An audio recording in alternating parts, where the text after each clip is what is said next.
यह कहानी हर किसी को सुनना चाहिए।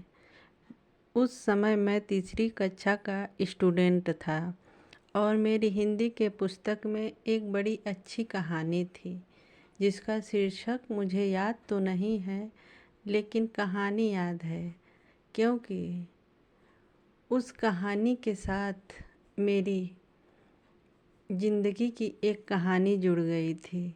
कहानी यूँ थी कि किसी दूसरे देश से एक नाव में बैठकर कुछ बौने लोग समुद्र के रास्ते से चलकर आए थे। उन अजनबियों लोगों के पास जादू की एक चक्की थी। उस चक्की की विशेषता यह थी कि उसे चलाकर उससे जो भी मांगा जाता था, चक्की तुरंत दे देती थी। गांव के लोगों ने इन अजनबियों को मालपुआ खिलाया। मालपुआ उन्हें बहुत अच्छे लगे। रोज़ाना मालपुआ की मांग करने लगे। ऐसे में गांव के लोगों ने अजनबियों के सामने एक शर्त रखी, यदि तुम लोग हमें ये जादुई चक्की दे दोगे तो हम तुम्हें रोज़ मालपुआ खिलाएंगे। अजनबी मान गए। गांव वालों को नमक की ज़रूरत थी। वे नाव पर बैठकर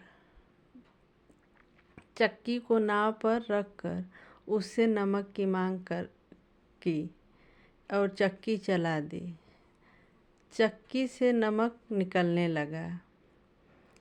इन लोगों को चक्की चलाना तो आता था, लेकिन उसे रोकने का उपाय मालूम न था।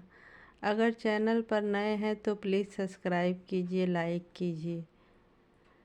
ऐसे रोज़ कहानी सुनने के लिए चैनल को सब्सक्राइब कीजिए। उसे रोकने का उपाय मालूम नहीं था। फलस्वरूप नमक के बोझ से नाव और वे लोग समुद्र में डूब गए। आज भी चक्की चल रही है और उससे नमक निकल रहा है। नमक निकलने के कारण समुद्र का पानी खारा हो गया है।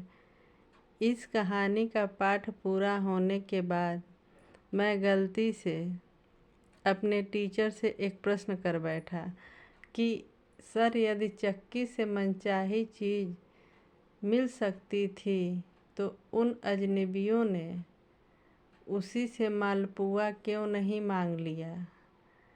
इस प्रश्न के उत्तर में मुझे खूब जम कर डांट पड़ी थी और उस दिन के बाद मैं क्लास में प्रश्न पूछना बंद कर दिया।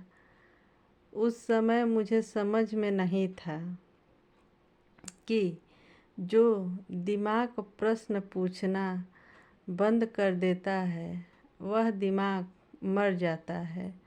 फिर जिंदा शरीर और मरे हुए दिमाग का कोई ताल मेल नहीं बैठ पाता। यह कहानी मैं इसलिए बयां कर रहा हूँ ताकि कोई शिक्षक और अभिभावक के साथ ऐसा न करे। चैनल पे नए हो तो प्लीज़ सब्सक्राइब कीजिए। कहानी पसंद आए तो प्लीज़ लाइक कीजिए, शेयर कीजिए।